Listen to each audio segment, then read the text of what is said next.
السلام علیکم ورحمۃ اللہ وبرکاتہ۔ ناظرین کرام، آپ لوگوں کو بخوبی معلوم ہے کہ کچھ ہی دنوں میں ذی الحجہ کا چاند نظر آنے والا ہے، اور ذی الحجہ یعنی 10ویں ذی الحجہ کے دن قربانی دی جاتی ہے۔ اس دن ہم لوگ کو کس طریقے سے قربانی دینا ہے، اس کے بارے میں سید امین القادری صاحب نے بہت ہی شاندار طریقے سے بتائے ہیں۔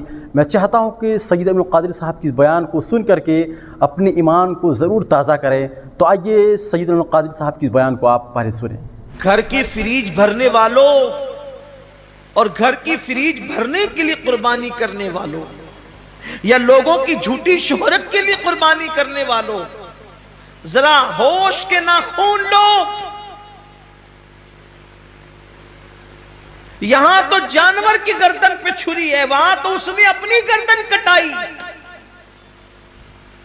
اللہ فرمائے گا تو جھوٹا ہے، بہادر کہلانے کے لیے شہید ہوا تھا، جس کے لیے تو نے یہ کام کیا تھا جا کے ان سے صلہ حاصل کر، آج تیرے لیے میرے پاس کچھ نہیں ہے۔ اور اللہ فرشتوں سے کہے گا اس بدبخت کو گھسیٹ کر کے جہنم میں لے جاؤ۔ میں یہ نہیں کہتا کہ قربانی کا گوشت گھر میں رکھنا جائز نہیں، پورا بھی رکھ سکتے ہو، لیکن اللہ کے لیے تو کوئی قربانی کرے۔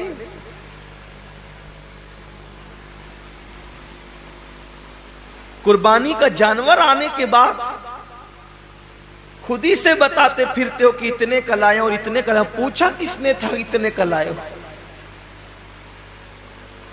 اور کتنے کا بھی لائے ہو اس کو پسند آ جائے تو کامیاب ہے، ورنہ اور گوشت کی سوا کیا ہے؟ قربانی جسے کہا جاتا ہے، یہ حضرت ابو الانبیاء سیدنا ابراہیم علیہ السلام کی سنت ہے۔ ویسے تو جب سے اللہ تعالیٰ نے حضرت انسان کو پیدا کیا ہے اسی دن سے قربانی کا سلسلہ ہے، اور یہ جو قربانی ہے گویا کہ یہ بندوں کا امتحان ہے، اللہ کی طرف سے بندوں کا امتحان ہے کہ بندہ جان، مال اور اولاد میں ان سے زیادہ پیار کرتا ہے یا مجھ سے زیادہ پیار کرتا ہے۔ یہ امتحان ہے اللہ کی طرف سے، آزمائش ہے۔ قربانی کے متعلق سوال ہوا جب اللہ کے رسول صلی اللہ علیہ وآلہ وسلم سے کہ یا رسول اللہ صلی اللہ علیہ وآلہ وسلم یہ قربانی کیا ہے؟ تو آقا کریم رؤوف الرحیم صلی اللہ علیہ وآلہ وسلم نے ارشاد فرمایا کہ یہ تمہارے باپ ابراہیم علیہ السلام کی سنت ہے، اور اس میں ہر بال کے بدلے میں اللہ تبارک و تعالیٰ تمہیں نیکی عطا فرماتا ہے، اور جب پہلا قطرہ خون کا زمین پہ گرتا ہے تو اللہ قربانی کرنے والے کے گناہوں کو معاف فرما دیتا ہے۔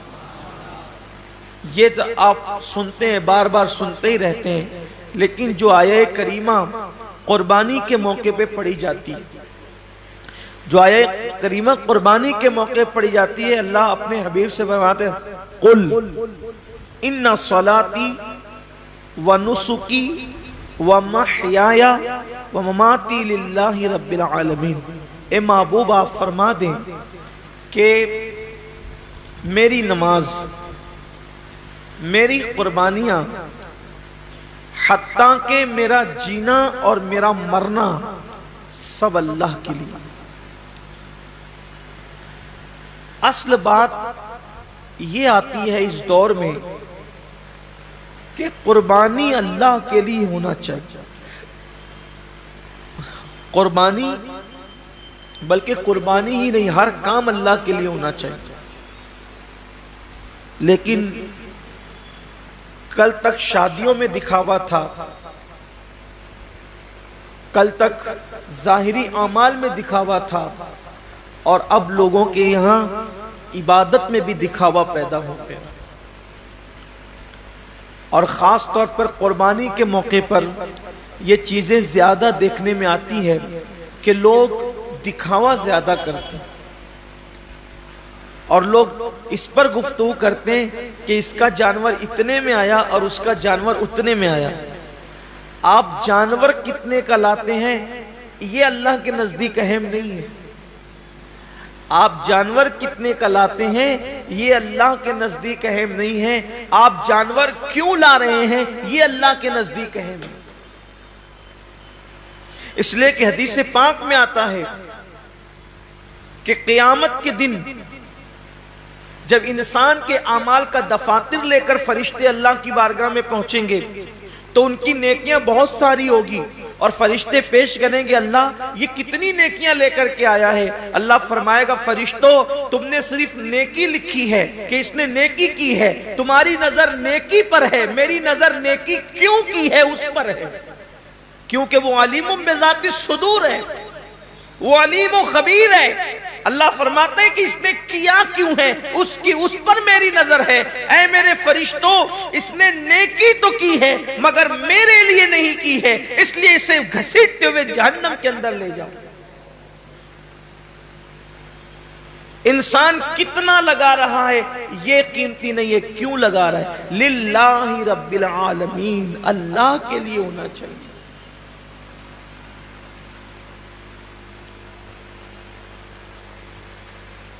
ایک مقام پر قرآن کہتا ہے کہ اللہ کے بارگاہ میں تمہارا خون اور گوشت نہیں پہنچتا قربانی کا۔ سورہ حج میں اللہ کا ارشاد ہے کہ تمہارا گوشت اور خون اللہ تک نہیں پہنچتا، اللہ تک تو تمہاری دلوں کی نیتیں پہنچتی ہیں، تمہارے دلوں کا تقوی پہنچتا ہے۔ میرے پیارے آقا صلی اللہ علیہ وسلم کے پیارے دیوانوں، آج کل قربانی اللہ ماشاءاللہ اس لیے بھی لوگ کرتے ہیں کہ گوشت کھانے ملے گا۔ گوشت تو ملنا ہی ملنا ہے، گوشت نے جانا کہاں ہے؟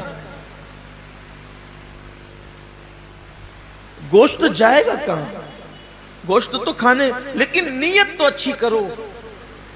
ہمارے بزرگوں نے فرمایا کہ اعمال سیکھنے سے پہلے اعمال کی نیت سیکھا کرو، اس لیے کہ مومن کی نیت اس کے عمل سے افضل ہے۔ نیت المؤمن خیر من عملہ، مومن کی نیت اس کے عمل سے افضل ہے۔ آپ نے کبھی سوچا کہ ایک کافر 20 سال کفر کر رہا ہے پھر بھی وہ قیامت تک جہنم میں، 20 سال ہی نہیں بلکہ سال بھر بھی کفر کرے تو بھی جہنم میں، 6 مہینہ بھی کافر رہے تو بھی جہنم، اسی حالت پہ مرا تو جہنم میں، ایک دن بھی کفر کیا اور وہ کفر پہ مرا تو جہنم میں کیوں ہے؟ اور مومن ایک دن مومن ہے اور ایمان پہ خاتمہ ہوا تو جنت میں کیوں ہے؟ عمل کی وجہ سے نہیں بلکہ نیت کی وجہ سے۔ کافر کفر پر اس لیے مرا کہ جب تک زندہ رہتا کفر پر رہتا، اس لیے ہمیشہ جہنم میں نیت کی وجہ سے، اور مومن جنت میں اس لیے ہے کہ جب تک دنیا میں رہتا ایمان پر رہتا، ایمان پر رہنے کی نیت اس کو ہمیشہ جنت میں رکھ رہی ہے۔ یہ انسان کی نیت کی اہمیت ہے، یہ انسان کی نیت کی اہمیت ہے کہ رہا تو ایک دن ایمان پر مگر نیت بھی ہمیشہ ایمان پر رہے گا، اس لیے ہمیشہ کی ایمان پر رہنے کی نیت اس کو ہمیشہ جنت میں رکھے گی، اور اس کو ہمیشہ کفر پر رہنے کی نیت اس کو ہمیشہ جہنم کے اندر رکھے گی۔ پتہ چلا کہ نیتوں پر اجر ملتا ہے۔ تو آج مومنوں کو، مسلمانوں کو نیت درست کرنے کی، جانور خریدو تو کتنا گوشت نکلے گا یہ دیکھ کر مت خریدو، بلکہ یہ اللہ کے نزدیک قبول ہوگا یا نہیں قبول ہوگا یہ دیکھ کر کے خریدو۔ آج گوشت ہی سب کچھ ہو گیا، اس لیے قربانی کی جو برکتیں ملنی چاہیے وہ برکتیں نصیب نہیں ہو رہی۔ آج میں تھوڑا سا اس پر گفتگو کرنا چاہتا ہوں نیت پر۔ نیت کا بڑا عمل دخل، جیسی نیت ہوگی، آپ نے سنا ہوگا جیسی نیت ہوگی ویسی برکت ہو۔ اور صرف قربانی ہی نہیں بلکہ سیکھ لیجئے کہ جو بھی عمل کرو اس میں نیت اچھی رکھو، اللہ کے لیے کرو، اللہ کو راضی کرنے کے لیے، کوئی اور نیت نہ ہو، خدا کی رضا ہو، رضا الہی کے لیے۔ حدیث پاک میں آتا ہے کہ بنی اسرائیل میں ایک شخص تھا، وہ راستے سے جا رہا تھا، اس نے راستے سے جاتے ہوئے ایک ٹیلا دیکھا، تو لوگ شاید محتاج تھے اس دور کے یا اس علاقے کے. اس نے سوچا کہ کاش اگر میرے پاس ٹیلے جتنا سونا ہوتا تو میں محتاجوں میں تقسیم کر دیتا. یعنی اس نے دل میں نیت کی. بس اللہ نے اس دور کے نبی پہ وحی فرمائی, اس سے کہہ دو کہ یہ ٹیلا سونا خیرات کرنے کا ثواب پا چکا. یہ ٹیلا سونا خیرات کرنے کا ثواب پا چکا. کیوں؟ اس نے نیت کی ہے. اور اگر بندہ سوچے کہ اگر میرے جیب میں پیسے ہوتے تو میں شراب پیتا,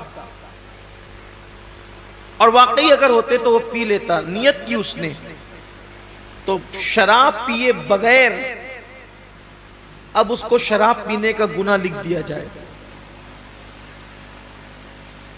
اس لیے کہ وہ تو ہے ہی اس عمل کے کرنے کا مکمل طور پر اس نے عازم ہے, وہ اس نے عزم کیا ہے, لیکن چونکہ اس کی مجبوری ہے کہ اس کے پاس پیسے نہیں ہیں, اس کے پاس اسباب نہیں ہیں. یعنی کسی عورت کو دیکھے اور چند لوگ وہاں پر موجود, اور انسان دل میں سوچے کہ اگر یہ مجمع نہ ہوتا, یہ بھیڑ نہیں ہوتی, یہ رکاوٹ نہیں ہوتی, تو میں اس کے ساتھ بدکاری کرتا. فرمایا گیا اس کا شمار زانیوں میں ہوگا, اس لیے کہ اس نے مکمل عزم کیا ہے. اگر وہ رکاوٹ نہ ہو تو وہ کر گزرتا. تو وہاں نیت پر نیکی بھی مل رہی ہے اور نیت پر گناہ بھی مل رہا ہے. یعنی نیت سے مراد عزم گناہ پر گناہ بھی مل رہا ہے. میرے آقا صلی اللہ علیہ وسلم کے دیوانوں, تو اللہ کے لیے بہت ساری عبادتیں انسان اللہ کے لیے نہیں کرتا, دکھاوے کے لیے کرتا ہے یا کسی اور نیت سے کرتا ہے, تو نیکی کر کے بھی وہ نیک نہیں ہوتا, بلکہ وہ اپنے ذوم میں اپنی فکر میں نیکی کر رہا ہوتا ہے, لیکن اس کا شمار گناہ کرنے والوں میں ہوتا ہے. جیسا کہ ایک حدیث پاک ہے, اس کے راوی حضرت سیدنا ابو ہریرہ رضی اللہ تعالیٰ عنہ ہے. جب حضرت ابو ہریرہ رضی اللہ تعالیٰ عنہ تشریف لے گئے ملک شام, تو ملک شام پہنچنے پر لوگوں نے آپ سے عرض کی کہ اے صحابی رسول, اے اللہ کے رسول صلی اللہ علیہ وآلہ وسلم کے صحابی, آپ نے آقا کریم صلی اللہ علیہ وآلہ وسلم کی زیارت کی ہے, آپ ایک کام کریں کہ آپ ہمیں اللہ کے رسول علیہ السلام کی کوئی ایسی حدیث سنائیں جس پر ہم عمل کر کے نجات پائیں. اب بہت دھیان سے سننا آپ لوگ بھی, کہ سننے والے بہت طویل بات نہیں سن رہے تھے, بلکہ کوئی مختصر اور بہت جامع انہیں کوئی مضمون چاہیے تھا. یوں تو میرے آقا علیہ السلام کی ہر بات ہی جامع ہے. حضور نے جہاں جو بات کہی ہے اس بات کا کوئی جواب ہی نہیں ہے. میرے امام فرماتے ہیں, فصحا عرب کے بڑے بڑے تیرے آگے یوں ہے دبے لچے, کوئی جانے منہ میں زبان نہیں بلکہ جسم میں جان نہیں. حضور نے جب باتیں کہی ہے تو ان کی باتوں کا کیا کہنا. آج بھی آقا علیہ السلام کی حدیث پڑھی جاتی ہے تو انسان پر ایک عجیب سا کیف چھا جاتا ہے. جب دوسروں کی زبان سے گفتگو مصطفیٰ سنی جاتی ہے تو ایسا کیف آتا ہے. جب وہ اپنی زبان سے خود اپنی بات کرتے ہوں گے تو اس وقت تو کیف و سرور کا عالم کیا ہوتا ہوگا. تو آقا کریم صلی اللہ علیہ وآلہ وسلم کے صحابی حضرت ابو ہریرہ رضی اللہ تعالیٰ سے اہل شام نے کہا, اے ابو ہریرہ, آپ آقا کریم صلی اللہ علیہ وآلہ وسلم کی کوئی ہمیں ایسی حدیث سنائیں کہ جس پہ عمل کر کے ہم نجات پائیں. اب یعنی کہ سنا تو بہت تھا حضرت ابو ہریرہ نے, لیکن اب کوئی ایسی روایت اس میں سے نکالنا ہے جو مختصر بھی ہو اور لوگوں کے لیے راہ نجات بھی ہو. اللہ اکبر.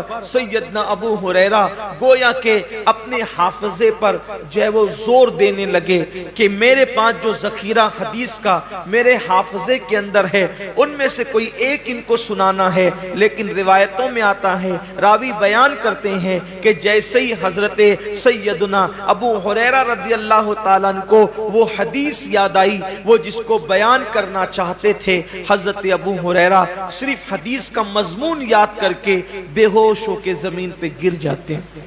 امام غزالی رحمت اللہ علیہ لکھتے ہیں کہ مضمون حدیث یاد کر کے حضرت ابو ہریرہ زمین پہ گر گئے. جب آپ کو ہوش آیا، لوگوں نے پوچھا اے ابو ہریرہ کیا بات ہے؟ حضرت ابو ہریرہ فرماتے ہیں جس حدیث کو سننے کی تم بات کرتے ہو اس کا مضمون میرے ذہن میں آیا تو اسی لیے مجھ پر غشی طاری ہو گئی. اور پھر اب حضرت سیدنا ابو ہریرہ رضی اللہ تبارک و تعالی عنہ حدیث بیان کرتے ہیں. حضرت ابو ہریرہ رضی اللہ تعالیٰ فرماتے ہیں اے اہل شام، تم میرے نبی کا فرمان سننا چاہتے ہو تو سنو. قیامت کے دن کے بارے میں ہم سب کے آقا و مولا مصطفیٰ جان رحمت صلی اللہ علیہ وآلہ وسلم نے فرمایا کہ سب سے پہلے قیامت کے دن اللہ تعالیٰ 3 لوگوں کا حساب لے گا. قیامت کے دن سب سے پہلے کتنوں کا حساب ہوگا؟ 3 لوگوں کا. اور اللہ کے رسول علیہ السلام نے فرمایا کہ شہید، جو شہید ہوا تھا یعنی جس نے جام شہادت نوش کیا تھا، شہادت سے بڑھ کر کوئی عمل ہو سکتا ہے؟ اس لیے کہ شہید وہ ہوتا ہے جس نے اپنی جان اللہ کے لیے ختم کر دی، یعنی جان ہی دے دی اس نے. شہید نے قربانی میں تو ہم جانور کی گردن پہ چھری چلاتے ہیں، شہید نے تو اللہ کے لیے اپنی گردن پیش کر دی. شہید نے اپنی گردن پیش کر دی. سب سے پہلے شہید آئے گا اور اللہ تبارک و تعالیٰ اس شہید کو اپنی نعمتیں یاد دلائے گا. اور نعمتیں یاد دلا کر کے اللہ تعالیٰ جب اس کو اپنی نعمتیں یاد دلائے گا تو پوچھے گا اے میرے بندے، میں نے تجھے اتنی نعمتیں دی، اب بتا تو نے میرے لیے کیا کیا؟ شہید عرض کرے گا مولا تو جانتا ہے کہ تو نے مجھے نعمت دی تو میں نے تیرے لیے اپنی جان قربان کر دی، گلا کٹا دیا، گردن کٹا دیا اور میں شہید ہو گیا، میں نے جان دے دی تیرے لیے. اللہ فرمائے گا تو جھوٹا ہے. اللہ فرمائے گا تو جھوٹا ہے، تو نے اس لیے گردن نہیں کٹائی تھی کہ میں راضی ہو جاؤں، بلکہ تو نے اس لیے گردن کٹائی تھی تاکہ لوگ تجھے بہادر کہیں. لوگ تجھے بہادر کہیں. بہادر کہلانے کی وجہ سے تو نے یہ کام کیا تھا، سو وہ لوگوں نے تجھے کہہ دیا اور میں نے تجھے بہادر کہلوا دیا. اس لیے آج تیرے لیے میرے پاس نہیں ہے کچھ، اور تو نے جس کے لیے عمل کیا تھا اب جا کر کے ان سے صلہ حاصل کر لے. گھر کی فریج بھرنے والوں اور گھر کی فریج بھرنے کے لیے قربانی کرنے والوں، یا لوگوں کی جھوٹی شہرت کے لیے قربانی کرنے والوں، ذرا ہوش کے ناخون لو. یہاں تو جانور کی گردن پہ چھری ہے، وہاں تو اس نے اپنی گردن کٹائی. اللہ فرمائے گا تو جھوٹا ہے. بہادر کہلانے کے لیے شہید ہوا تھا، جس کے لیے تو نے یہ کام کیا تھا جا کے ان سے صلہ حاصل کر. آج تیرے لیے میرے پاس کچھ نہیں ہے. اور اللہ فرشتوں سے کہے گا اس بدبخت کو گھسیٹ کر کے جہنم میں لے جاؤ. میں یہ نہیں کہتا کہ قربانی کا گوشت گھر میں رکھنا جائز نہیں، پورا بھی رکھ سکتے ہو، لیکن اللہ کے لیے تو کوئی قربانی کرے.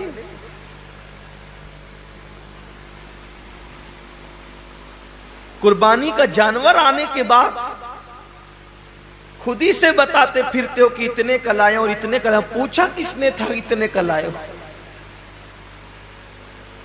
اور کتنے کا بھی لائے ہو اس کو پسند آ جائے تو کامیاب ہے، ورنہ اور گوشت کی سوا کیا ہے. اس کا چرچا مت کرو کہ آپ قربانی کتنے کی کریں، اس لیے کہ کبھی کبھی وہ بہت چھوٹوں کی بھی قبول کر لیتا ہے، بہت چھوٹی قربانیاں بھی وہ قبول کر لیتا ہے، وہ بہت بڑی بڑی بھی رد کر دیتا ہے. اللہ کے رسول صلی اللہ علیہ وآلہ وسلم نے ایک جنگ کے موقع پر صحابہ سے فرمایا کہ آج اسلام کو پیسوں کی اور چندے کی ضرورت ہے، سو لاؤ۔ اللہ نے جس کو جتنی حیثیت دی۔ ایک بوڑھی عورت کو پتا چلا کہ اللہ کے رسول نے اسلام کے لیے کچھ طلب فرمایا ہے، تو اس نے ایک یہودی کے گھر جا کر اس سے کہا کہ چند سیر کھجورے مجھے قرض دے دے، میں تجھے لوٹا دوں گی چرخہ کاٹ کے۔ اور جب وہ کھجورے لے کر کے آئی تو سرکار کے ہاتھوں میں دے دیا۔ اللہ کے رسول نے فرمایا کہ جتنا یہ ڈھیر لگا ہے نا چندے کا، اس کی 2 کھجوریں سارے ڈھیر پہ رکھ دو۔ کمیت میں زیادہ نہیں تھی وہ، یعنی کوانٹیٹی میں زیادہ نہیں تھی، بہت مختصر سی کھجوریں تھی، لیکن سب کے صدقے پر، سب کے چندے پر اس کا چندہ ملا کر کے رکھا گیا۔ پوچھا گیا یا رسول اللہ سب کا ایک ایک جگہ رکھا اور اس کا سب پر پھیلا دیا؟ حضور نے فرمایا اس بڑھیا کا اخلاص اتنا ہے کہ اس کے صدقے میں اللہ نے سب کا قبول کر لیا ہے۔ بات کوانٹیٹی کی نہیں ہے، کوالٹی کی ہے۔ بات کوالٹی کی ہے۔ اگر آپ 70,000 کا جانور بھی خرید کر کے لائیں، نیت اچھی نہیں ہے تو آپ 7,000 والے سے آگے نہیں بڑھ سکتے، اور 7,000 والے کی نیت اچھی ہے تو وہ 70,000 والے سے آگے ضرور بڑھ جائے۔ نیت بہت اچھی ہونی چاہیے، نیت کے اندر کوالٹی ہونی چاہیے۔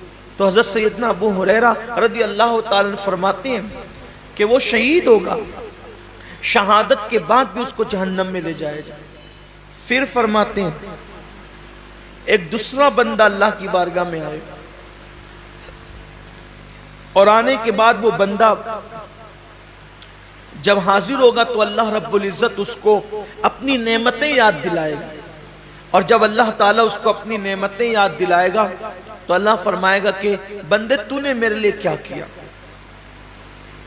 تو وہ جواب دے گا مولا میں نے علم حاصل کیا، علم پڑھا، اور علم سے میں نے خوب خدمت کی، تلاوت قرآن کی اور پڑھا پڑھایا، سب کچھ کیا، اپنا وقت دیا، وقت لگایا۔ اللہ فرمائے گا تو جھوٹا ہے، تو اس لیے تقریریں کرتا تھا۔ تو ناظرین کرام، سید امین القادری صاحب کی اس بیان کو سن کر کے آپ کو کیسا لگا؟ اپنی رائے کو کمنٹ میں ضرور بتائیں اور ویڈیو کو زیادہ شیئر کریں۔ السلام علیکم ورحمۃ اللہ وبرکاتہ۔